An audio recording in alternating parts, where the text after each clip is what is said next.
रही बात, अभी मुद्दा चल रहा है कि पीके आर्यन जी ढोढ़ी चटना गाने के राइटर हॉस्पिटल में एडमिट हैं, जिसका जिम्मेदार हम लोगों को करार दिया गया है कि हम लोगों के इंटरव्यू के वजह से वो ऐसे हुए हैं। तो एक बात आप लोग बताइए, 500 लोग जुड़े हैं, एक बात बताइए कि आप कौन सा ऐसा कलाकार है जिसके परमिशन से हम लोग इंटरव्यू नहीं करते?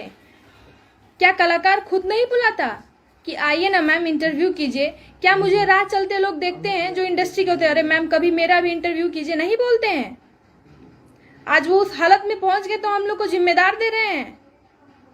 अरे वो आदमी तो कुछ अभी बोले भी नहीं है यार, वो बोलने के कंडीशन में नहीं है। भगवान करे कि वो जल्द ठीक हो जाएं, जल्द ठीक हो, अपना बयान दे। मैं भी उनका बयान सुनने के लिए बेचैन हूं कि वो क्या बोलेंगे मीडिया में या फिर क्या बोलेंगे थाने में। आप लोग एफआईआर की बात कर रहे हैं ना, एफआईआर करिए, अच्छी बात है, करिए। इस मामले की जांच पड़ताल हो, पता तो चले कि वो क्यों उस हालत में है।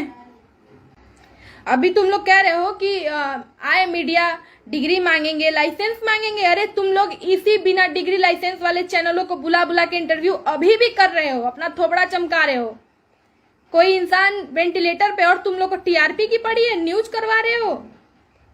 इतना हमदर्दी है तुम लोग को पीके आर्यन से तो मत बोलो, अभी उस आदमी को ठीक होने दो, वो खुद बोलेंगे।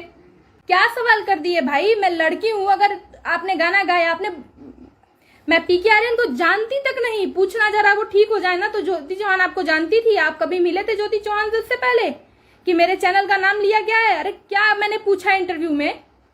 अगर मैंने कुछ गलत पूछा है ना, जिन्होंने गलत पूछा था उन्होंने वो इंटरव्यू डिलीट कर दिया, जिन्होंने गलत पूछा था उन्होंने थंबल चेंज कर दिया।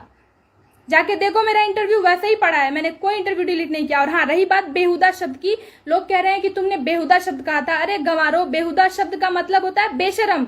अगर वो बेहुदा शब्द उनको उस समय बुरा लगा था तो वो मुझे बोलते फोन करके कि मैम डिस्को काट दीजिएगा या इंटरव्यू मत चढ़ाइएगा, मैं वो इंटरव्यू डिलीट कर देती। जब